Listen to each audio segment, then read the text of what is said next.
What's going on today, guys? So today's video is going to be about training periodization, but not in the way you think. So for normal periodization training, you have 3 different cycles for the most part. You have your macro cycle, which is usually about 6 to 12 months, and more of an overarching plan for the year or for half a year. Your meso cycle, which is 4 to 6 weeks of training blocks dedicated to either strength or hypertrophy. And then your microcycle, which is your immediate weekly plan. This is typically what people mean by periodization, with the goal to prevent plateaus, minimize injuries, and maximize the results by rotating through these things. So I'm not a bodybuilder or a powerlifter, but I like to do both. Like I was talking about in a previous video, I don't think there's any point in putting yourself in a box and saying like, oh, well, I'm this type of thing, because then it prevents you from maybe trying other styles of training or adapting more of it in your own plan. Periodization is a good approach, but what I'm going to talk about is going to be a little different here. This is kind of your overarching thing that you're trying to improve. So I guess it kind of can fall into the macro cycle. But instead of training for a specific thing, whether it be power or hypertrophy or strength or hypertrophy, you're just always trying to bring up your leg and body part, whatever that is. So I kind of break it down into 4 main lifts for the upper body. And this is inspired from Kino Body's strength standards that he's made, which are very good. And I definitely recommend following them. This is like an inspiration based off this, but with different lifts that I find more stable and easier to progress as a result, getting you faster results. So the first movement is going to be some type of upper chest exercise, whether that be an incline bench, incline dumbbell press, or an incline Smith machine press. This is the first category. Next is going to be a lat builder, so a back exercise, mainly a pull down. So some type of lat pull down, whether it be wide grip, medium grip, neutral grip, or a chin up or supinated reverse grip, whatever you want to call it, some type of movement. And for all these, we're trying to progress them as heavy as possible for that 5 rep range, plus or minus a couple of reps. And then next we have the bicep curl, some type of variant of this, whether it be a preacher curl, standing bicep curl, again with the goal to go as heavy as possible for that rep range. And then lastly, we have the shoulder press. So that can be with dumbbells, with a barbell, or with a Smith machine, or even a hammer strength machine, or some type of lock mechanism machine, whatever you got at your gym. So I have my favorites, which tend to be the Smith machine for upper chest and for the incline press, preacher curls for the bicep curl movement, and a lat pull down machine with any of the grips. Ideally, you rotate between the different exercises anyways, because you'll inevitably hit some plateaus for a week or two, and then it's just easier to switch to another exercise rather than trying to just push through the plateau, then come back to it, in another 2 weeks once you progress another exercise that's adjacent for 2 weeks. Like if I did the bicep curls and I was stuck at 135 for 5 reps for 2 weeks, couldn't go above this no matter what I did, maybe I would do a preacher curl for 2 weeks and then come back to it and see if my strength has increased. And depending where your sticking point is, this will depend on which exercise is going to be ideal to sub it out, but that is a topic for another video. These are the main ones for upper body, and your main ones for your legs are going to be standing calf raise or seated. Standing is going to be better for overall mass, I would say, with your legs more straight ideally than the seated variant, because you're going to build a little bit less muscle with your knees bent, but both are still important, especially for tendon health. And then I like a hamstring curl machine for my hamstrings, and then you could do a leg extension machine, a leg press, squats, hack squats, whatever you like doing for your quads, and the lower back extension, like I was mentioning in a video previously, to kind of be the glue to glue everything together to make sure the weak point is not the energy transfer between the lower body and the upper body. Okay, so what does this mean? I've given a rough outline of the different main muscle groups you should train. There are a few more very important ones that I've left out, but for the 80-20, this is going to get you majority of the results. And then if you have sticking points, maybe come back to some of these other ones, like the hip thrust is another good one, some type of row, horizontal row, instead of doing vertical, like a pull down, you're doing some type of row towards your body.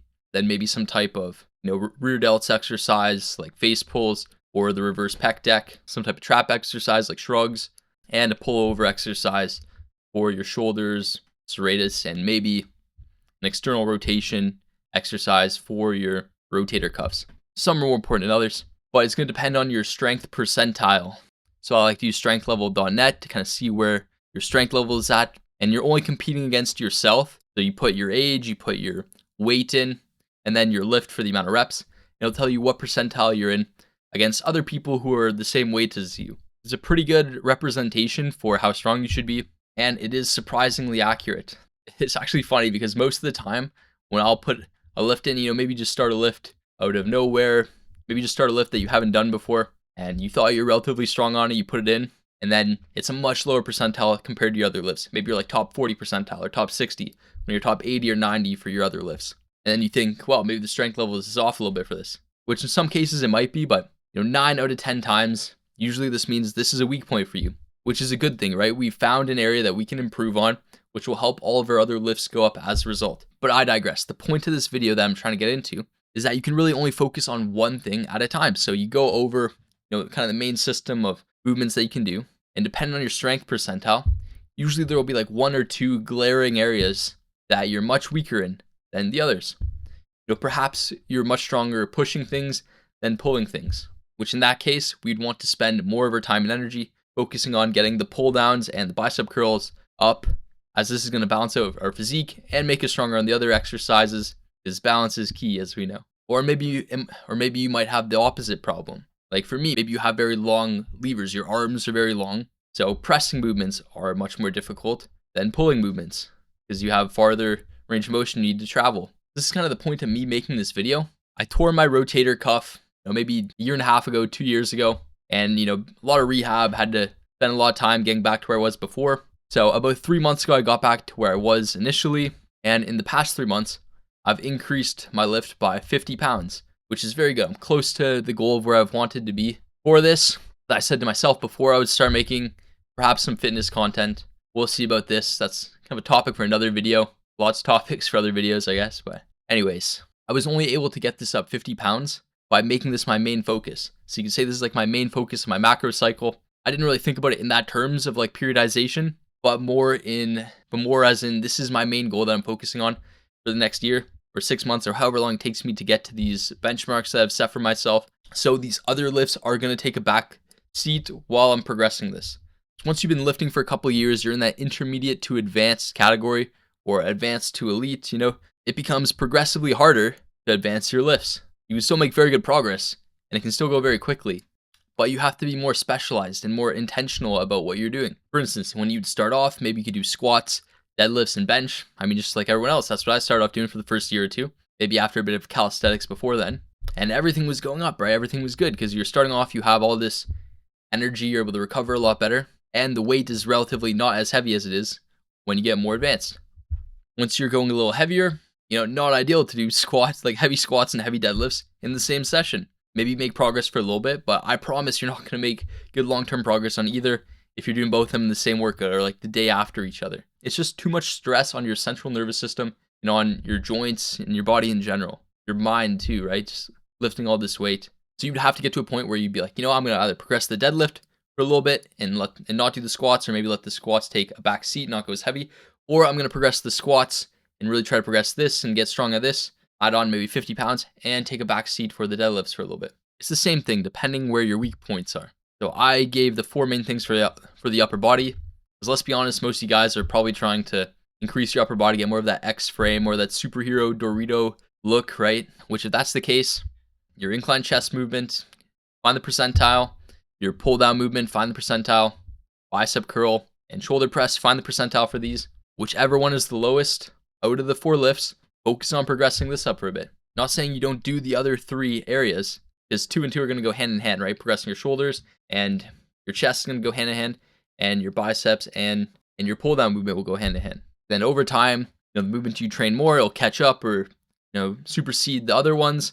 And then you reevaluate and just keep targeting the lowest one, making that your focus until all of them are roughly balanced where you want them to be. And then maybe you could look at other things like other athletic pursuits that you want. Like maybe you want to learn how to dunk, or maybe you want to get into a new sport or get into running or whatever the case, right? But this is going to give you a really solid base and help you have a balanced physique, decrease your risk of injury. And if you're able to hit the certain benchmarks I'll talk about in another video, you're going to have a really good physique and be super happy with it. This video was a bit of a rant. Thanks for sticking with me to the end if you made it. I appreciate you guys. I love you guys. And remember, take consistent action on your main thing. Don't stop. Peace.